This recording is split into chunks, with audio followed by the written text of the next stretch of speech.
The dust from the stagecoach hadn't even settled when Quinton Garrison saw the woman step down onto the wooden platform, one hand clutching a worn carpetbag and the other pressed against her ribs like she was holding herself together. Even from across the street where he stood outside the general store, he could see the purple and yellow bruise spreading across her left cheekbone, and the way her right eye had swollen nearly shut. It was June of 1876 in El Dorado Canyon, Nevada, and Quinton had seen plenty of hard-luck cases roll through this mining town, but something about the way this woman held her head high despite the obvious pain made him forget all about the supplies he'd been loading into his wagon. She was maybe 23 or 24, with dark brown hair pulled back in a severe bun that looked like it had been knit about 2 days ago. Her dress was plain gray cotton, mended in several places but clean, and she moved with the careful deliberation of someone who'd learned to make every motion count. Quinton watched as she looked around the busy street, her good eye scanning the buildings until it landed on the sign for the Silver Dollar Saloon. She took a breath that he could see even from this distance, straightened her shoulders, and started walking in that direction. Quinton Garrison was 31 years old and had owned the Double G Ranch for the past 6 years, ever since his father had died and left him the sprawling property 15 miles outside of town. He'd built it up from a struggling cattle operation to one of the most profitable ranches in Esmeralda County, and he'd done it by keeping his head down and his focus sharp. He didn't have time for distractions, and he sure as hell didn't have time to get involved in other people's problems. But his feet were already moving across the dusty street before his brain caught up with what he was doing. She'd made it about halfway to the saloon when a drunk stumbled out of the Silver Dollar and careened directly into her path. The man grabbed her arm to steady himself, and Quinton saw her entire body go rigid with fear. She tried to pull away, but the drunk's fingers had locked around her wrist, and he was leering at her with bleary eyes. "Well now, what do we have here?" the drunk slurred, pulling her closer. "Ain't you a pretty little thing, even with that shiner?" "Let me go," she said, and her voice was steady, but Quinton could hear the thread of panic running through it.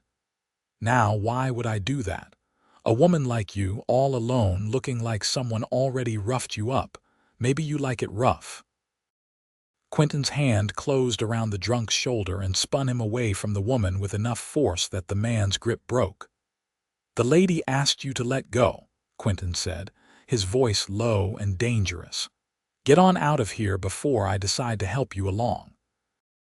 The drunk took one look at Quinton's 6'3" frame, and the cold expression in his gray eyes and decided discretion was the better part of valor. He mumbled something that might have been an apology and stumbled back into the saloon. Quinton turned to the woman, who was rubbing her wrist and watching him with that one good eye that turned out to be a striking shade of green. "You all right, madam?" he asked, touching the brim of his hat. "I'm fine," she said quickly. "Too quickly. Thank you for your help, but I can manage." "Didn't say you couldn't." Quinton studied her face, careful not to stare at the bruising. "You knew in town," she hesitated, like she was weighing how much to tell him. Finally, she nodded. "I'm here about a position. Housekeeper. Someone in Carson City told me there was a rancher in El Dorado Canyon looking for help." Quinton felt something click in his chest. He'd placed that advertisement 3 weeks ago in papers all over Nevada, looking for someone to keep house at the Double G. His last housekeeper had quit to get married, and he'd been living on burned coffee and overcooked beans ever since. He'd had a few responses, but they'd all fallen through for one reason or another. "That'd be me," he said. "Quinton Garrison, Double G Ranch." Her expression shifted, relief and wariness mixing together. "Nora Wallace," she said. "I have references if you'd like to see them." "Rather see how you cook," Quinton said. "But first, Let's get you something for that eye. Doc Henderson's office is just down the street." "That's not necessary," Nora said, taking a step back. "It looks worse than it is." "Madam, I can see from here that you can barely open that eye. If you're going to work for me, I need you able to see what you're doing." He kept his voice matter of fact, not pushing, just stating the obvious. "Come on. Doc's a good man, and he won't ask questions you don't want to answer." Nora's hand went to her face, fingers hovering over the bruise without quite touching it. Quinton saw the moment she made her decision, saw her shoulders relax just a fraction. "All right," she said quietly. "Thank you." Doc Henderson's office was above the pharmacy, reached by an outside staircase that Nora climbed with visible effort. Quinton noticed she favored her left side and wondered what other injuries were hidden under that plain gray dress. The doctor was a silver-haired man in his 50s who'd seen enough of life not to be shocked by much. He took one look at Nora's face and gestured her toward the examination table without comment. "I'll wait outside," Quinton said, but Doc Henderson shook his head. "Stay if you want, Garrison. Might be good for Miss Wallace to have someone here." He looked at Nora. "That all right with you, miss?" Nora glanced at Quinton and he saw her making another calculation. Then she nodded. "Yes, that's fine." The examination was quick and professional. The eye was badly bruised but not permanently damaged, and Doc Henderson confirmed what Quinton had suspected about the ribs. "2 cracked, maybe 3, the doctor said, wrapping her torso with long strips of cotton bandaging. "They'll heal on their own, but you need to take it easy for at least a month. No heavy lifting, no bending or twisting if you can help it." "I need to work," Nora said, her voice tight. "I can't afford to take time off." "You're hired," Quinton heard himself say. "The job's yours if you want it. And you can take it easy for the first few weeks while those ribs heal. I'm not looking for someone to kill themselves doing chores. I just need decent meals and someone to keep the house from falling down around my ears." Nora's good eye went wide. "You're offering me the position, just like that? You don't even know if I can cook, can you?" "Yes." "Then we'll figure out the rest as we go." Quinton paid Doc Henderson and ushered Nora back out into the afternoon sunshine. "There's a boarding house down the street where you can stay tonight. Tomorrow morning I'll come by and take you out to the ranch. That work for you?" "I don't have money for a boarding house," Nora said, and he could hear the humiliation in her voice. "I spent everything I had getting here." Quinton pulled a few bills from his pocket and held them out. "Consider it an advance on your wages. You'll work it off soon enough. Mrs. Chen runs the place and she's good people. Tell her I sent you." Nora stared at the money like it might bite her. "Why are you doing this?" "Doing what?" "Being kind, helping me. You don't know anything about me." Quinton thought about that for a moment. "I know you traveled all the way to El Dorado Canyon looking for honest work. I know someone hurt you bad enough that you can barely stand up straight and you're still trying to keep going. And I know I need a housekeeper." He pressed the bills into her hand, careful not to touch her wrist where the drunk had grabbed her. "That's enough for me. Rest of it's your business unless you want to make it mine." He saw her throat work as she swallowed hard. "Thank you," she whispered. "I won't let you down." "Didn't think you would." Quinton tipped his hat. "I'll see you tomorrow morning, Miss Wallace. 8 o'clock.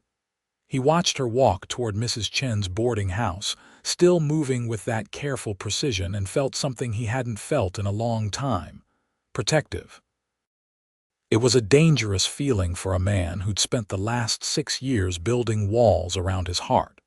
But as he climbed into his wagon and headed back to the ranch, Quinton couldn't shake the image of Nora Wallace's green eye watching him with that mix of hope and fear. The next morning arrived clear and hot, the way summer mornings in Nevada always did, with the promise of scorching heat by noon. Quinton was at Mrs. Chen's boarding house at 8 o'clock sharp, and Nora was waiting on the porch with her carpetbag. The swelling around her eye had gone down slightly, but the bruising looked even worse in the bright morning light.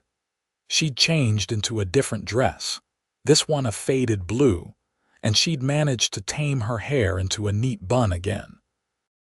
"Morning," Quinton said, climbing down to help her into the wagon. She eyed his outstretched hand for a moment before taking it, and he pretended not to notice the slight tremor in her fingers.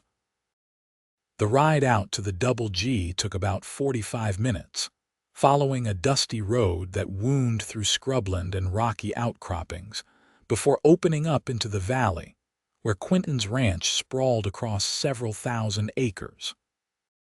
The house was a sturdy two-story structure built from local timber and stone, with a wide porch that wrapped around three sides and offered shade from the brutal afternoon sun. Behind it stood the barn, the bunkhouse for the ranch hands, the stable and various other outbuildings that kept a working ranch running. "It's beautiful," Nora said, and Quinton heard genuine appreciation in her voice. "It's home," he said simply. "Come on, I'll show you around." The inside of the house was clean but clearly lacking a woman's touch. The main floor held a large kitchen with a wood-burning stove, a dining room with a table big enough to seat 12, a parlor with comfortable but worn furniture, and Quinton's office. Upstairs were 4 bedrooms, though only one was currently in use. Quinton showed Nora to the largest of the spare rooms, which had a window overlooking the front yard and a bed with a real mattress. "This is yours," he said, setting her carpetbag on the bed. "You can do whatever you want with it. Paint the walls, bring in different furniture, whatever makes you comfortable. There's a lock on the door, and I'm the only other person who comes in the house regularly. Ranch hands have their own place." Nora was staring at the room like she couldn't quite believe it was real. "This is mine." "Just mine." "That's what I said." She walked to the window and looked out at the ranch spread before her. Quinton saw her hand go to her ribs again, that unconscious gesture he was beginning to recognize meant she was feeling overwhelmed. "Mr. Garrison, I have to tell you something." "All right." She turned to face him and he saw her gathering her courage. "The man who gave me this black eye was my husband, she corrected quickly. "He's dead now. He got drunk and fell off his horse 3 weeks ago, broke his neck. That's why I left. There was nothing keeping me in Virginia City anymore, and his brother made it clear I wasn't welcome to stay." Quinton kept his expression neutral, though his hands had clenched into fists at his sides. "His brother give you those cracked ribs last present before I left." Nora's voice was bitter. "He said I had it coming for being such a disappointment to the family." "Man who hits a woman ain't no man at all," Quinton said flatly. "And anyone who thinks you had it coming is a fool. You want to talk about it, I'll listen. You don't, that's fine too. But I want you to understand something, Miss Wallace." "What's that?" "Long as you're on my ranch, ain't no man going to touch you unless you want him to. That includes me. You're safe here. You have my word on that." He saw her eyes fill with tears, though she blinked them back fiercely. "Why would you promise me that? You don't even know me." "Don't need to know someone to know they deserve to feel safe." Quinton moved toward the door, giving her space. "Get yourself settled in. Come down whenever you're ready and I'll show you the kitchen and the pantry. No rush." He left her there and headed downstairs, trying to ignore the rage burning in his chest at the thought of anyone hurting her. Quinton Garrison wasn't a violent man by nature, but he'd grown up in the West where a man protected what was his. And somehow, in the space of less than 24 hours, Nora Wallace had become his responsibility. He'd make sure she understood that she could trust him, even if it took time. And he'd make damn sure no man ever put his hands on her in anger again.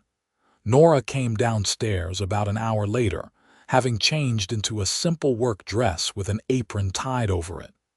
Her hair was still neatly pinned, and she'd washed her face. Quinton was in the kitchen, making what could generously be called coffee, and she took one look at the pot and shook her head. "That's not how you make coffee," she said, and he heard the first hint of amusement in her voice. "I know. That's why I need a housekeeper." He stepped aside and gestured to the stove. "She's all yours." He watched as Nora moved around the kitchen, getting a feel for where everything was and how the stove worked.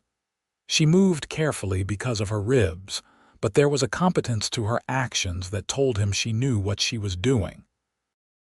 Within 20 minutes, the smell of real coffee filled the kitchen and she'd started pulling ingredients from the pantry to make breakfast. "You have eggs?" she asked. "Chickens are out back. Fresh ones every morning. I'll need to go collect some. I'll get them. You just tell me what you need." Quinton headed out to the chicken coop and returned with half a dozen eggs, still warm. He found Nora had already sliced bread and had bacon sizzling in a pan. The domesticity of it hit him strange, and he realized it had been a long time since he'd had anyone to cook for him who actually cared whether the food was edible. They ate breakfast at the kitchen table, and Quinton was pleased to discover that Nora could indeed cook. The eggs were perfectly scrambled, the bacon crispy without being burned, and the coffee was the best thing he'd tasted in months. He told her so, and she smiled. It was a small smile, tentative, but it transformed her face. "Thank you," she said. "It feels good to cook in a real kitchen again." "What do you mean?" The house I lived in with my husband was barely more than a shack. One room, dirt floor, a stove that barely worked. I tried to make it nice, but there's only so much you can do. She paused, her fork halfway to her mouth. "I shouldn't be telling you all this." "Why not?" "Because you're my employer. I should keep things professional." Quinton set down his coffee cup. "Miss Wallace, we're going to be living in the same house for the foreseeable future. Might as well be friendly. Besides, I find I'm curious about you." "Curious?"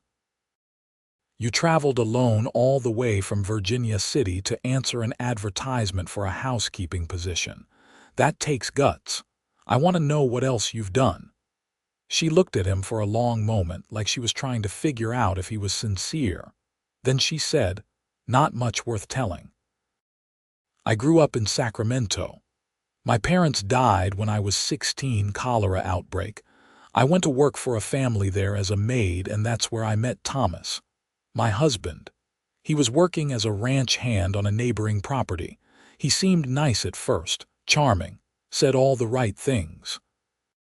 "When did that change?" "About a month after we married. That's when I found out he had a temper and a fondness for whiskey. The combination was not good." She took a sip of coffee, her hand steady. "I tried to leave once, about a year in. He found me and brought me back. Said if I ever tried again, he'd kill me. I believed him. But you left after he died." "His brother Silas was worse. At least Thomas waited until he was drunk to hit me. Silas did it sober. I knew if I stayed, I'd end up dead or wishing I was dead. So I took what little money I'd managed to hide over the years and bought a ticket to Carson City. Someone there told me about your advertisement, and I figured Nevada was as good a place as any to start over." Quinton absorbed this, his jaw tight. "How old are you, Miss Wallace?" 24. "I'll be 25 in September. You got a lot of years ahead of you to build a new life. I'll help however I can." "Why?" The question burst out of her, raw and confused. "Why would you help me? What do you want from me?" He understood what she was really asking, understood the fear behind the question. "I want you to keep my house and cook my meals and do the work I'm paying you to do. That's all. I'm not looking for anything else, Miss Wallace. I'm not that kind of man. Every man I've ever known has wanted something." "Then you've known the wrong men." Quinton stood and carried his plate to the sink. "I'll be straight with you. I ain't looking for a wife or a companion or anything beyond what I hired you for. I got enough to deal with running this ranch without adding complications. But I also ain't the kind of man who can watch someone suffer and not try to help. You needed help, and I could give it. That's the beginning and end of it." Nora was quiet for a moment. Then she said, "Thank you for your honesty. I can work with that." "Good." He grabbed his hat from the peg by the door. "I got to get out and check on the herd.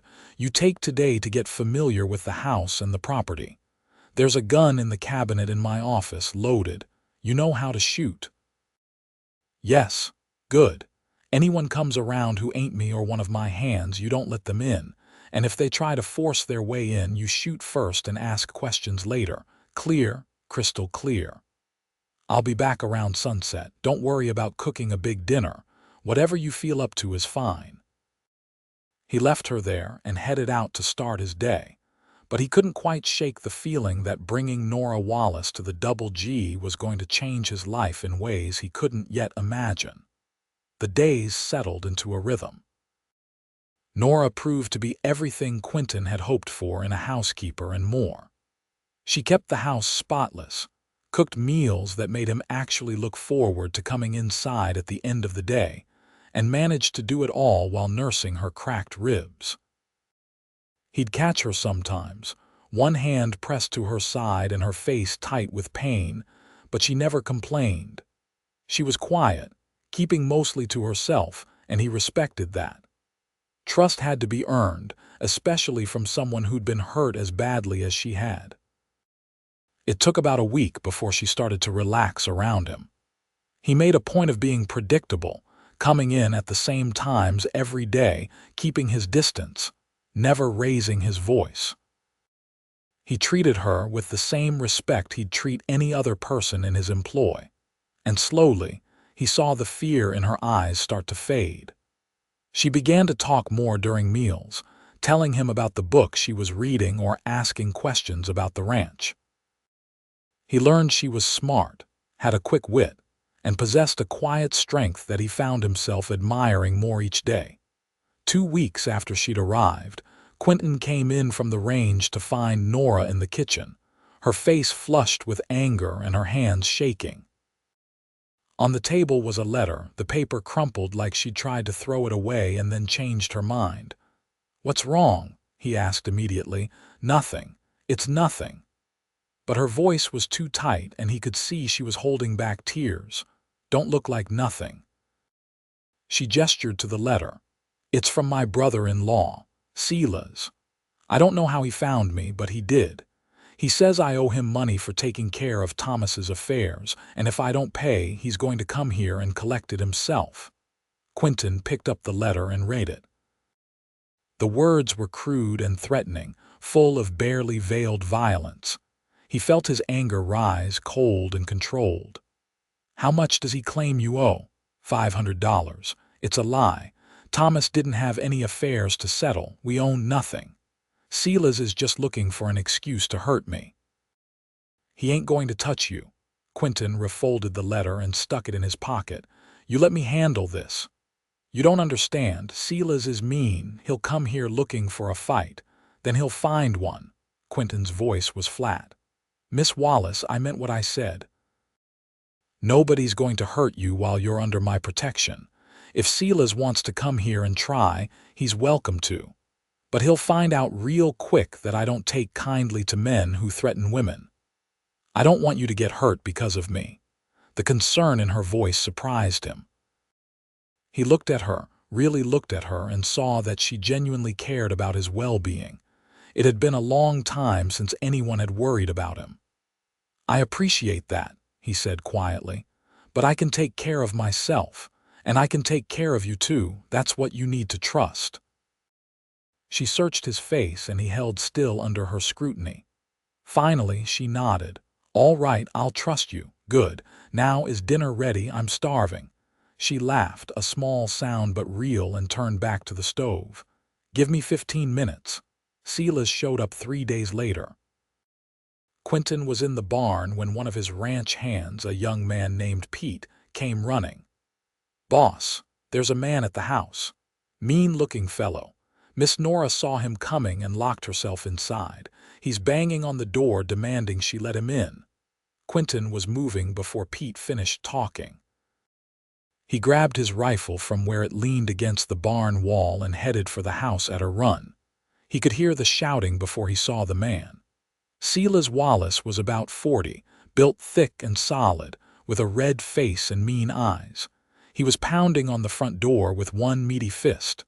"Nora, open this goddamn door right now. You owe me money and I ain't leaving without it."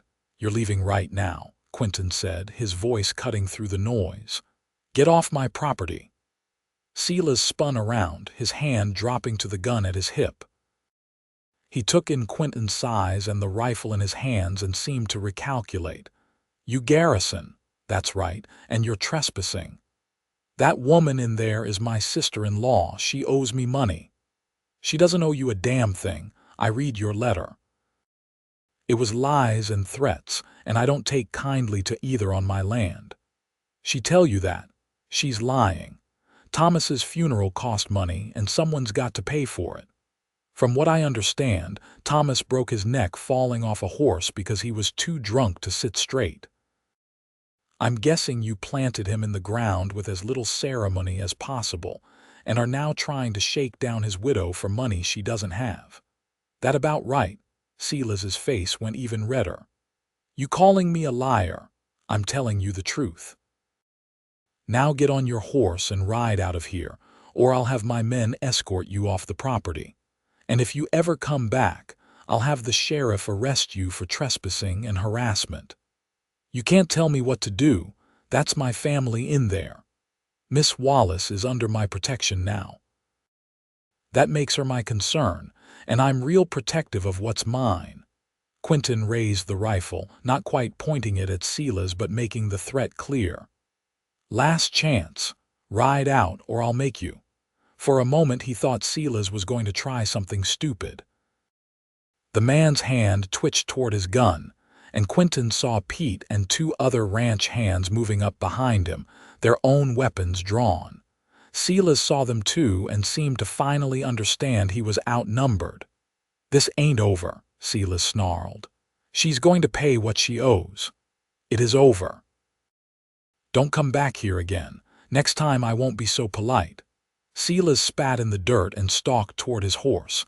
He mounted up and wheeled the animal around, glaring at Quinton. "You're making a mistake protecting her. She ain't worth it." "That's where you're wrong," Quinton said quietly. "Now get gone."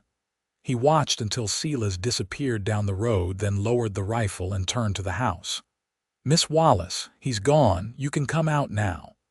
The door opened slowly and Nora stepped out onto the porch. Her face was pale and she was shaking. "Is he really gone?" "He is. And he won't be back." "You don't know that. Silas doesn't give up easy."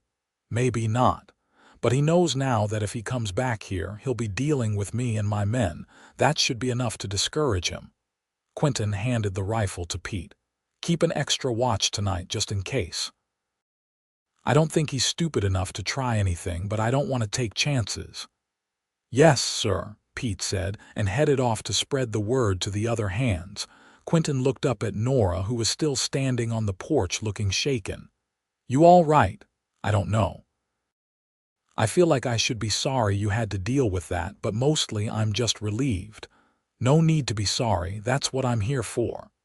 He climbed the steps to stand beside her. "You did the right thing locking yourself in. You're smart." "I was scared," she admitted. "When I saw him riding up, I thought about running. But then I remembered what you said about being safe here. So I locked the doors and got the gun from your office and waited. I heard everything. Thank you for protecting me. You don't need to thank me for doing what's right." She looked at him, her green eyes intense. "Most men wouldn't have. Most men would have sided with him because he's a man and I'm just a woman." "Then most men are fools." Quinton held her gaze. "You're not just anything, Miss Wallace. You're a person who deserves respect and safety. Don't ever let anyone tell you different." She smiled then, really smiled, and it took his breath away. He realized with a start that he found her beautiful, had found her beautiful from the moment he'd seen her step off that stagecoach. The realization unsettled him. He'd meant what he said about not looking for complications, but standing here with Nora Wallace smiling at him like he'd hung the moon, Quinton felt something shift in his chest. Something dangerous and exhilarating and terrifying all at once. "I should get back to work," he said, stepping away. "You going to be all right?" "I'll be fine. Thank you again, Mr. Garrison. Call me Quinton. We've moved past formalities at this point." "All right, Quinton." She tried out his name and he liked the way it sounded in her voice. "Then you should call me Nora." "Nora," he repeated and saw her cheeks flush. "I'll see you at dinner." He walked away before he could do something stupid, like reach out and touch her cheek or promise her things he had no business promising. But as he headed back to the barn, Quinton knew something had changed between them. Something he was going to have to be very careful about. The summer heat intensified as July arrived, turning the Nevada landscape into a shimmering expanse of gold and rust. Nora's ribs healed slowly but surely, and as she regained her strength, she took on more of the work around the house. Quinton would come in from the range to find fresh flowers on the dining room table, curtains washed and hung crisp in the windows, and the smell of baking bread filling the air. She was making the house into a home, and he found himself looking forward to the end of each day in a way he never had before. They'd fallen into an easy companionship. Nora would have dinner ready when he came in, and they'd eat together at the kitchen table, talking about their days. She'd tell him about the book she was reading or the garden she was planning to plant in the fall, and he'd tell her about the herd or the fence line that needed mending. It was domestic and comfortable, and Quinton had to keep reminding himself that she was his employee and nothing more. But it was getting harder to maintain that fiction, especially when he'd catch her watching him with those green eyes, an expression on her face that he couldn't quite read. And he knew he looked at her too, more than he should. The way the morning light caught in her hair when she stood at the window, the sound of her laugh when one of the ranch hands said something funny, the grace with which she moved through the house, like she belonged there. He was falling for her. He knew it, and he knew he should put a stop to it before things got complicated. But the heart didn't listen to logic, and every day that passed, Quinton found himself drawn to Nora in ways that went far beyond employer and employee. It all came to a head one evening in late July. A summer storm had rolled in, violent and sudden the way they sometimes did in Nevada. Lightning split the sky, and thunder shook the windows. Quinton had been caught out checking on the herd and came back to the house, soaked to the skin and chilled, despite the warm temperature. Nora met him at the door with a towel and a worried expression. "You're going to catch your death," she scolded, the way a wife might scold a careless husband. "Get those wet clothes off and I'll make you something hot to drink." He changed into dry clothes and came back downstairs to find her in the kitchen, heating milk on the stove. She'd added honey and a touch of whiskey, and the drink warmed him from the inside out. They sat at the table while the storm raged outside, the house feeling small and intimate around them. "I hate storms," Nora said quietly. "Thomas used to get mean during storms. Something about the noise and the lightning set him off." "You're safe here," Quinton said automatically. "I'd never hurt you like that, I know." She looked at him over the rim of her cup. "I've known that for a while now. You're a good man, Quinton Garrison, the best I've ever met. I'm just an ordinary man trying to do right. There's nothing ordinary about you." She set down her cup, her hands folding together on the table. "I need to tell you something, and I'm afraid of what you'll say." His heart started to beat faster. "What is it?" "I think I'm falling in love with you." The words hung in the air between them, and Quinton felt his entire world shift. He stared at her, taking in the flush on her cheeks and the nervous way she was biting her lower lip. "Nora, I know I shouldn't. I know I'm supposed to just be your housekeeper, and I know I've only been here a few weeks, and I know I'm probably being foolish, but I can't help how I feel.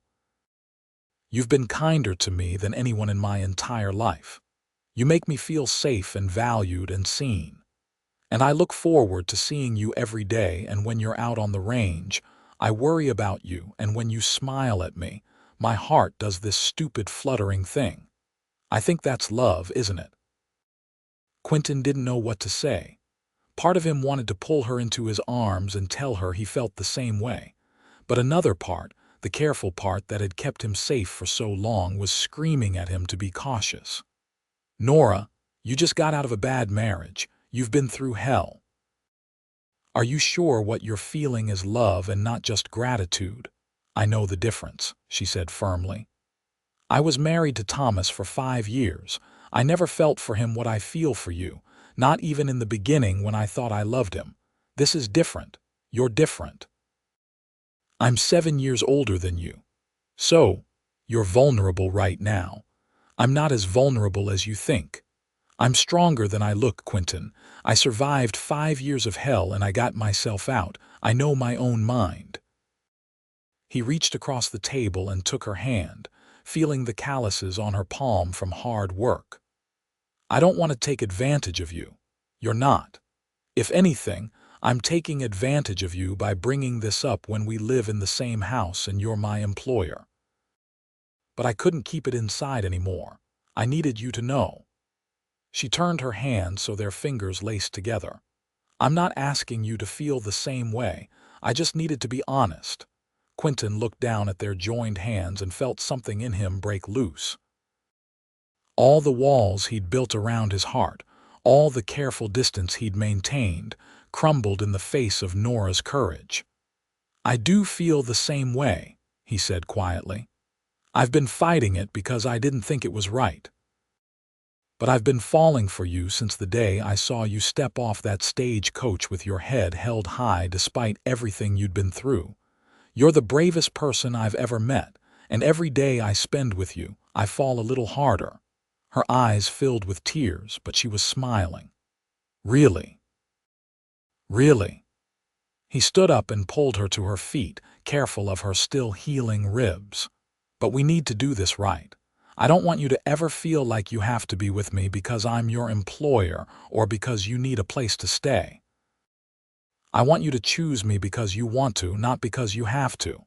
I am choosing you, she said, reaching up to cup his face with her free hand. I choose you, Quinton Garrison. He leaned down and kissed her, slow and gentle, giving her every opportunity to pull away. But she didn't. Instead, she pressed closer, her arms winding around his neck, and kissed him back with a passion that took his breath away. When they finally broke apart, both of them were breathing hard. I've wanted to do that for weeks, he admitted. Me too, she laughed, a sound of pure joy. What do we do now? Now we figure this out together. We take it slow, we do it right, and we don't rush anything. Can you live with that? I can live with anything as long as I'm with you. Outside, the storm was beginning to clear, the thunder moving off into the distance. Inside, wrapped in each other's arms, Quinton and Nora stood in the kitchen and let themselves believe in the possibility of happiness. It felt fragile and new, like something that needed to be protected and nurtured. But it also felt right in a way that nothing else ever had. They took it slow, like Quinton had promised. He courted her the old-fashioned way, with long walks around the property in the cool of the evening and conversations that lasted until late into the night. He brought her wildflowers from the range and fixed the loose board on the porch that she'd mentioned bothered her. She made his favorite meals and left notes in his lunch pail that made him smile when he found them. They stole kisses in the kitchen and held hands under the table during dinner, acting like teenagers despite being grown adults who'd both lived hard lives. The ranch hands noticed, of course, but they were discreet. Pete, who was only 22 and still young enough to be romantic about such things, told Quinton he thought it was about time the boss found someone to make him happy. The older hands just nodded their approval and went back to work. Everyone liked Nora. She treated them with respect, sometimes bringing out cold water or fresh baked cookies when they were working near the house. And in return, they made sure to look out for her. August brought no sign of Silas, and Nora began to relax, believing that maybe he really had given up. Quinton wasn't as sure, but he didn't want to worry her, so he kept his concerns to himself and made sure someone was always near the house when he was out on the range. One Sunday in mid-August, Quinton suggested they take a picnic up to a spot he knew overlooking the ranch. It was a steep climb, and he worried about Nora's ribs, but she insisted she was fine. They rode out on horseback, Nora on a gentle mare named Daisy and Quinton on his big gelding. The spot he'd chosen was a flat rock shelf about halfway up the nearest mountain, shaded by scrub pines and offering a view of the entire valley. They spread out a blanket and ate the lunch Nora had packed while watching the shadows move across the land below. It was peaceful and beautiful, and Quinton felt more content than he had in years. "Tell me about your parents," Nora said, lying on her back and looking up at the sky through the pine branches. "Not much to tell. My father was a hard man, stern but fair. He built this ranch from nothing, and he taught me everything I know about running it. My mother died when I was 10. Fever took her. He never really got over losing her. That's sad. He loved her. Really loved her. I used to think that kind of love was rare, maybe even impossible. But now I'm not so sure." He looked down at her and she smiled up at him. "What changed your mind? You did." He leaned down and kissed her, tasting honey from the lunch on her lips. "I love you, Nora Wallace. I know we said we'd take it slow, but I can't keep that inside anymore. I love you, and I want to spend the rest of my life with you." She sat up, her eyes shining. "Are you asking me to marry you? Not yet. It's too soon, and I want you to be sure. But I'm telling you my intentions. When enough time has passed and you're ready, I'm going to ask you properly. And I'm hoping you'll say yes. I'll say yes now if you want." "No." He took her hand and kissed her knuckles. "I want to do this right. I want to court you properly, let everyone see that you're choosing me because you want to, not because you feel obligated. I want there to be no doubt in anyone's mind, especially yours, that this is what we both want." "You're infuriating," she said, but she was smiling. "Fine, court me. But just so you know, my answer isn't going to change." "Good." He pulled her close, and they sat there watching the afternoon shadows lengthen, planning a future that felt more real and possible with every passing moment. September came, and with it, Nora's 25th birthday. Quinton arranged for a small party, inviting a few of the neighboring ranchers and their wives, people he trusted and who'd been kind to him over the years. Nora was nervous about meeting so many new people, but she needn't have worried. The women took to her immediately, charmed by her quiet competence and the obvious affection between her and Quinton. Mrs. Anderson, who owned the neighboring ranch with her husband, pulled Quinton aside at one point during the evening. "That's a good woman you've got there, Quinton. Don't let her get away." "I don't plan to," he said. "You going to marry her when she's ready, yes. Don't wait too long. Life's too short to waste time when you've found the right person." She patted his arm and went back to join the party. Quinton thought about her words as he watched Nora laughing with a group of women by the dessert table. She'd come so far from the frightened, battered woman who'd stepped off the stagecoach 3 months ago. She'd healed, physically and emotionally, and watching her bloom into confidence and happiness was one of the greatest joys of his life. That night, after the guests had left and they were cleaning up the kitchen together, Nora turned to him with a serious expression. "I'm ready," she said. "Ready for what?" "To say yes, to marry you, to build a life with you. I know you want to wait longer, but I'm ready now. I know my own heart, Quinton, it's yours. It has been for months, and I don't want to waste any more time." He set down the plate he'd been washing and turned to face her fully. "You're sure?" "I've never been more sure of anything in my life." Quinton dried his hands on a towel and then reached into his pocket. He pulled out a small box and opened it, revealing a simple gold band with a single small diamond. "I bought this in town last week. I was going to wait until Christmas to give it to you, but if you're sure—" "I'm sure." Her voice was thick with emotion. "Ask me." He took her hand and looked into her eyes, those beautiful green eyes that had captured him from the first moment. "Nora Wallace, will you marry me? Will you be my wife and my partner and build a life with me here on this ranch?" "Yes," she said, tears streaming down her face. "Yes, yes, yes." He slid the ring onto her finger and it fit perfectly. Then he pulled her into his arms and kissed her, pouring every ounce of love he felt into that kiss.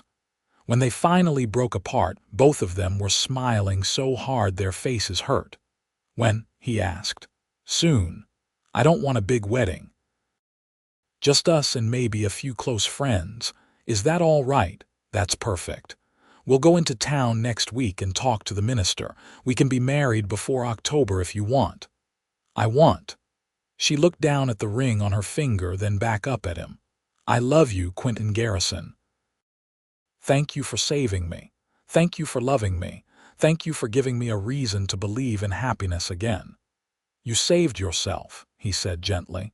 "You had the courage to leave and start over. All I did was give you a safe place to land. You gave me more than that. You gave me a home. You gave me love. You gave me a future." She kissed him again, softer this time. "I can't wait to be your wife." They were married 3 weeks later in a simple ceremony at the church in El Dorado Canyon. Nora wore a new dress she'd made herself, pale blue with white lace at the collar and cuffs. Quinton wore his best suit, his hair slicked back and his face clean-shaven. Mrs. Anderson stood up for Nora and Pete stood up for Quinton. The minister read the traditional words, and when it came time for the vows, they both spoke firmly and clearly. No hesitation, no doubt. The small church was full of friends and ranch hands, and when the minister pronounced them husband and wife, the cheer that went up could probably be heard all the way in Carson City. Quinton kissed his bride with enthusiasm, and Nora kissed him back, and for that perfect moment, everything was exactly as it should be. They held a reception at the ranch, with tables set up in the yard and food enough to feed an army. Someone brought a fiddle, and there was dancing as the sun set and the stars came out. Quinton danced with his wife under the Nevada sky and thought that he'd never been happier in his entire life. Late that night, after the guests had gone home and the ranch had settled into quiet, Quinton carried Nora over the threshold of the house. She laughed at the traditional gesture, but her eyes were soft with love. He carried her upstairs to the room that had been his but would now be theirs, and they made love for the first time as husband and wife. Quinton was gentle and patient, mindful of her past trauma, and Nora met him with a passion that took his breath away. Afterward, they lay tangled together, her head on his chest and his arms around her, and talked about the future until they fell asleep. Life settled into a new rhythm. Nora was no longer the housekeeper but the rancher's wife, and she took to the role with the same quiet competence she'd brought to everything else. She became involved in the community, joining the ladies' church auxiliary and helping organize charity events. She made friends, real friends, women who valued her for herself and not for what she could do for them. And she continued to make the house a home, adding touches that reflected both of them and the life they were building together. Quinton had never been happier. He'd wake up every morning with Nora in his arms and fall asleep every night the same way. They worked together, played together, dreamed together. She learned about ranching and he learned about gardening. They complemented each other in ways he'd never expected, each one strengthening the other. Winter came, and with it the first real test of their marriage. A blizzard hit in December, trapping them in the house for 3 days. They made the best of it, playing cards and reading and making love by the fire. But on the 3rd day, when Quinton was getting restless and short-tempered from being cooped up, they had their first real fight. It was about something stupid. He couldn't even remember what later, but voices were raised and feelings were hurt. Nora had gone silent and withdrawn, and Quinton had recognized the fear in her eyes. The fear that he would become violent like Thomas had been. It had broken his heart. "Nora, I need you to look at me," he'd said, his voice gentle despite his frustration. "I'm angry and I raised my voice, and I'm sorry for that. But I will never, ever hit you. Not when I'm angry, not ever. I need you to believe that." "I know," she'd whispered. "I do know that, but sometimes my body remembers before my mind does. Then we'll work on it together. Every time you get scared, you tell me. And I'll remind you that you're safe." "All right." She'd nodded, and they'd talked it through, really talked, until they understood each other better. It had been a hard conversation, but a necessary one, and their marriage was stronger for it. Spring of 1877 brought new life to the ranch. The calves were born, the garden started to bloom, and in April, Nora told Quinton she was pregnant. He'd been speechless with joy, holding her and laughing and maybe crying a little. They were going to have a baby. They were going to be a family. The pregnancy was easy, thankfully. Nora bloomed with health, and Quinton watched in awe as her belly grew with their child. He became impossibly protective, refusing to let her do anything too strenuous and worrying constantly about her well-being. She teased him about it, but secretly loved how much he cared. In December, during a cold snap that froze the water in the horse trough, Nora went into labor. The doctor came out from town, and Mrs. Anderson came to help, and after 12 hours of hard work, Nora delivered a healthy baby boy. They named him Robert, after Quinton's father, and when the doctor placed the squalling infant in Quinton's arms, he felt his heart expand to hold a whole new kind of love. Fatherhood suited him. He loved everything about being a father, from the late-night feedings where he'd rock Robert and sing off-key lullabies, to the first smile, the first laugh, the first time those tiny fingers wrapped around his thumb. Nora was a natural mother, patient and loving, and watching her with their son made Quinton fall in love with her all over again. The years passed in a blur of happiness. Robert grew from infant to toddler to little boy, running around the ranch and getting into everything. When he was 3, Nora told Quinton she was pregnant again, and this time they had a daughter they named Sarah. 2 years after that came another son, Michael. The house that had once been so quiet was now full of noise and laughter and the chaos of family life. Quinton expanded the ranch, buying up neighboring properties as they became available and building the Double G into one of the most successful operations in Nevada. But his real success, the one he was most proud of, was his family. Coming home at the end of the day to Nora's smile, and his children's laughter was worth more than all the cattle and land in the world. One evening in the summer of 1885, 9 years after Nora had first arrived at the Double G, Quinton sat on the porch watching his children play in the yard. Robert was 11 now, tall for his age and already showing signs of becoming a fine young man. Sarah was 8, fearless and full of sass, and Michael was 6, quiet but thoughtful. Nora sat beside him in the rocking chair he'd made for her, her hand in his, and they watched the sunset paint the sky in shades of orange and gold. "You ever think about what your life would have been like if you hadn't placed that advertisement?" Nora asked. "Sometimes," Quinton admitted. "I'd probably still be living alone, eating burned food and wondering why the house felt so empty." I think about what my life would have been like if I hadn't seen that advertisement, if I'd stayed in Virginia City or gone somewhere else. I wouldn't have you. I wouldn't have our children. I wouldn't have this life. You would have built a good life somewhere. You're strong enough to make your own happiness. Maybe, but it wouldn't have been this. This is everything I never knew I wanted. She squeezed his hand. Thank you for protecting me that first day. Thank you for seeing me as more than a woman with a black eye. Thank you for loving me. Thank you for being brave enough to love me back. He brought her hand to his lips and kissed it. Thank you for giving me a family. Thank you for making this house a home. Thank you for every day of the past 9 years. Robert came running up to the porch, his face flushed from playing. Pa, can we ride out to the ridge tomorrow? You promised you'd show me where the property line is. I did promise that, didn't I? All right, we'll go after breakfast.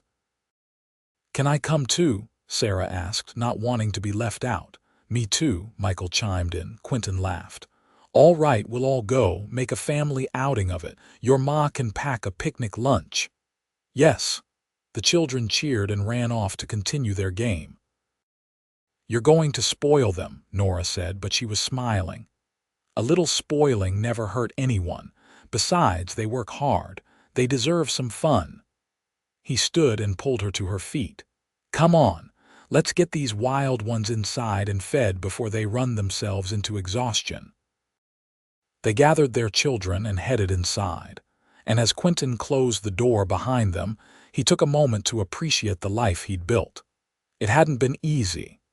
There had been hard times, lean years, and challenges they'd faced together. But through it all, they'd had each other, and that had made all the difference. Years continued to pass, each one bringing its own joys and challenges. Robert grew into a fine young man who showed every sign of becoming a rancher as skilled as his father. Sarah developed a love for horses and spent every free moment in the stable. Michael discovered a talent for numbers and kept the ranch books with an accuracy that impressed even the bank manager in town. Quinton and Nora grew older together, their love deepening with each passing year. They added 2 more children to their family, another boy named James and finally a daughter named Elizabeth, born when Nora was 39, and Quinton worried constantly about her health. But she'd come through the pregnancy strong and healthy, and little Elizabeth was a joy who wrapped her father around her tiny finger from day one. By 1895, Robert was 27 and married to a lovely young woman from Carson City. They had given Quinton and Nora their first grandchild, a little boy named John. Sarah was 24 and engaged to a neighboring rancher's son. Michael was 22 and studying law in San Francisco, determined to come back to Nevada and practice. James was 15 and already as tall as his father, and Elizabeth was 10. Still young enough to demand bedtime stories from her father. The Double G had grown into a sprawling empire, one of the largest ranches in Nevada. But for all its success, it was still a family operation, run with the same values Quinton's father had instilled in him. Hard work, honesty, and respect for the land and the animals that depended on it. One evening in late spring, Quinton and Nora took a walk alone, something they tried to do at least once a week. They wandered out to the ridge where they'd had that first picnic so many years ago and sat on the same rock outcropping, looking down at the ranch spread out below them. We built something good here, Quinton said, his arm around Nora's shoulders. We did. She leaned into him, comfortable and content. Do you have any regrets? Only that we didn't find each other sooner, but then I might not have appreciated you the way I do. Maybe we both needed to live through what we did to be ready for each other. Maybe. She was quiet for a moment. I never told you this, but I used to pray for death when I was married to Thomas. I thought that was the only way out. And then he died, and I thought maybe I could just exist, just survive. I never dreamed I could be happy. I never dreamed I could have this. You deserved happiness. You always did. So did you. She turned to look at him, and he saw the same love in her eyes that had been there 20 years ago. You gave me everything, Quinton. A home, a family, a life worth living. But most of all, you gave me yourself. Your love, your patience, your protection. You made sure no man ever hurt me again, just like you promised that first day. That was an easy promise to keep. He cupped her face in his hand, thumb brushing across her cheekbone where the bruise had been so long ago. You're the best thing that ever happened to me, Nora Garrison. I'd do it all again in a heartbeat. So would I. She kissed him, sweet and sure. I love you. I love you too. Always have, always will. They sat there as the sun set, two people who'd found each other against all odds and built a life that exceeded their wildest dreams. The double G stretched out below them, prosperous and thriving, full of family and life and love. It was everything Quinton had worked for, and it was all because of the woman beside him, the one who'd arrived with a black eye and stayed to steal his heart. The years that followed were kind to them. They watched their children grow and marry and have children of their own. They celebrated births and weddings, and all the small victories that make up a life well lived.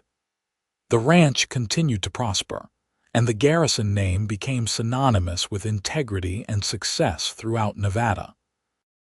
In 1905, when Quinton was 60 years old and Nora was 54, they celebrated their 30th wedding anniversary with a party that brought family and friends from all over the state.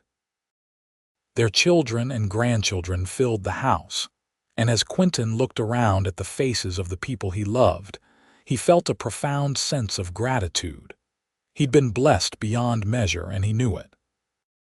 That night, after the party was over and the house had finally quieted down, Quinton and Nora sat in the parlor by the fire.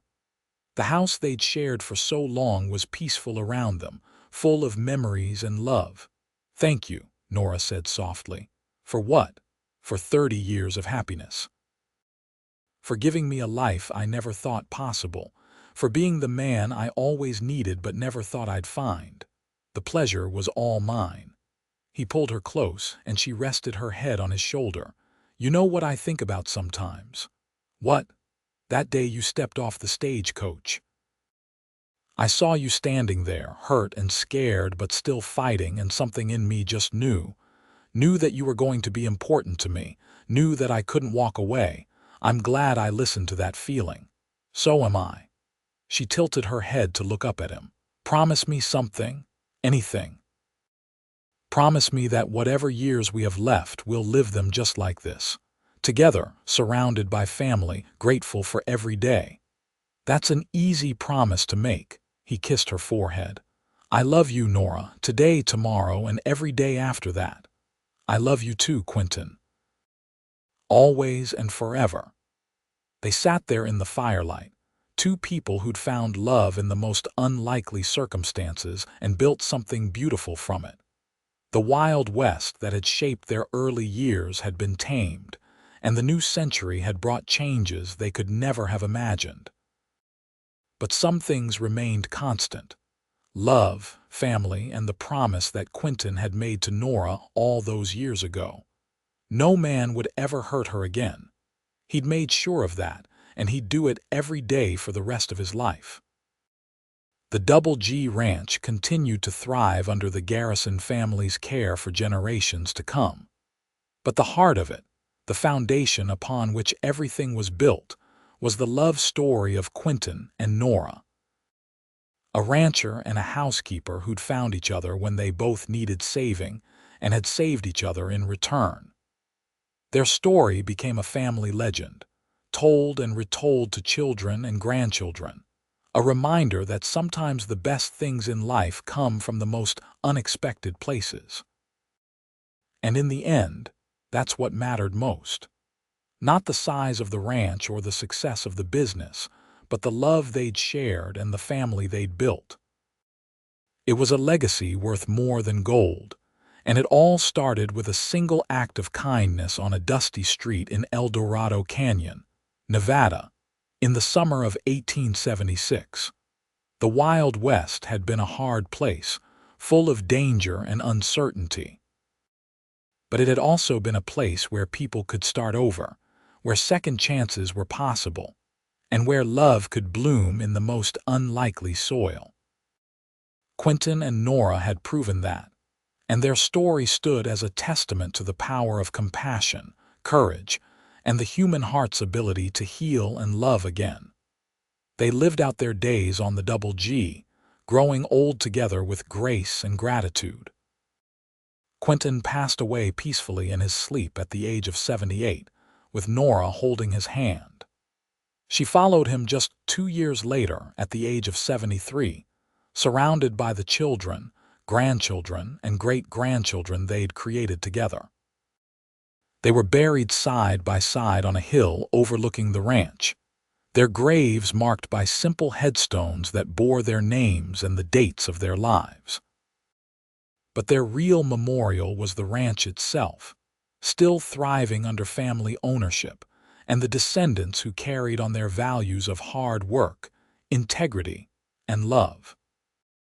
Every generation knew the story of how it all began, how their great-great-grandfather had seen a woman with a black eye step off a stagecoach and had made it his mission to protect her. How that protection had turned to friendship, and friendship to love, and love to a marriage that had lasted 31 years and produced a family that now numbered in the dozens. It was a love story for the ages, set against the backdrop of the American West, and it proved that sometimes the greatest adventures are the ones that lead us home to the people we're meant to love. Quinton Garrison had started out looking for a housekeeper and had found a wife, a partner, a soulmate. Nora Wallace had been running from her past and had found a future beyond her wildest dreams. Together, they'd built something that lasted, something beautiful and true. And in the end, isn't that what we're all looking for? Someone to see us at our worst and still believe in our best. Someone to stand beside us through the storms and celebrate with us in the sunshine. Someone to build a life with, one day at a time, until the collection of those days becomes a lifetime of love and memories. Quinton and Nora found that with each other, and their legacy lived on long after they were gone. The Double G Ranch stood as a monument to their love, a physical reminder that from pain and hardship can come beauty and joy. That second chances are real. That love can heal the deepest wounds. And that sometimes, the best thing we can do for another person is simply to make sure they're safe, to give them space to heal, and to love them with patience and respect until they're ready to love us back. It was a simple story, really. A rancher and a housekeeper, a man who protected a woman who learned to trust again. Two broken people who found each other and became whole. But in its simplicity lay its power, and the story of Quinton and Nora Garrison became a beloved part of family lore, passed down through the generations as a reminder of what love can do when it's given freely and received with an open heart. The Wild West may have been a rough and tumble place, but it was also a place where dreams could come true and love could conquer even the darkest past. Quinton and Nora's story proved that, and it continued to inspire everyone who heard it. Their marriage had been a partnership of equals, built on mutual respect and genuine affection, and it had produced a family that valued those same principles. As the 20th century progressed, and the world changed in ways they never could have imagined, the values that Quinton and Nora had instilled in their children and grandchildren remained constant. Work hard, treat people with respect, stand up for those who can't stand up for themselves. Love deeply and truly. These were the lessons they'd learned from their own lives and from each other, and these were the lessons they'd passed on. The Double G Ranch became known not just for its successful cattle operation, but for the integrity of the family that ran it. Garrison was a name that meant something in Nevada, and it was all because two people had taken a chance on each other one summer day in 1876 and had built a life that exceeded all expectations. Their story had a fairy tale quality to it, but it was grounded in very real hardship and very real courage. Nora had survived abuse and had the strength to leave and start over. Quinton had the compassion to see beyond a black eye to the woman beneath and the wisdom to offer help without demanding anything in return. Together, they'd created something beautiful out of something broken, and that was perhaps the most powerful part of their story. Every happy ending has a beginning, and theirs began on a dusty street in a Nevada mining town with an act of simple human kindness. Quinton had stepped in when another man was threatening Nora, had taken her to the doctor, had offered her a job and a safe place to live. He hadn't known where it would lead, hadn't known that she would become the love of his life. He'd just done what was right because that's the kind of man he was. And Nora, for her part, had been brave enough to accept help, brave enough to trust again, brave enough to let herself fall in love despite everything she'd been through.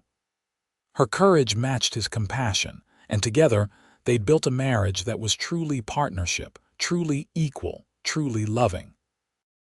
As their great-great-grandchildren walked the same land that Quinton and Nora had walked, as they worked the same ranch and carried on the same traditions, they did so with pride and gratitude.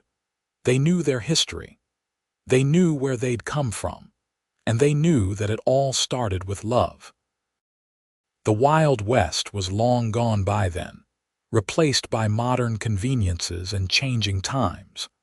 But the spirit of the West, the idea that you could build something from nothing if you were willing to work hard enough, that spirit lived on in the Garrison family.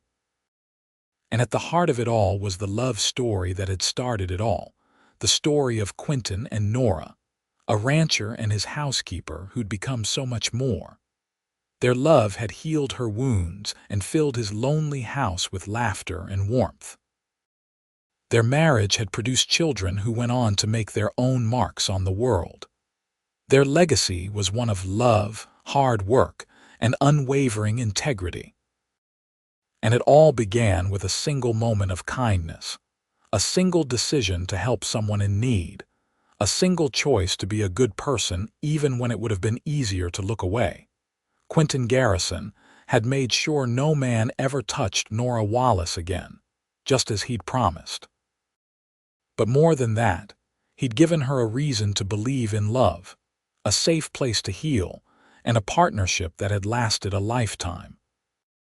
She'd given him the same in return, and together they'd proved that love really can conquer all, that second chances are real, and that sometimes the most extraordinary stories come from the most ordinary moments. The Double G Ranch still stood, a testament to their love and their hard work.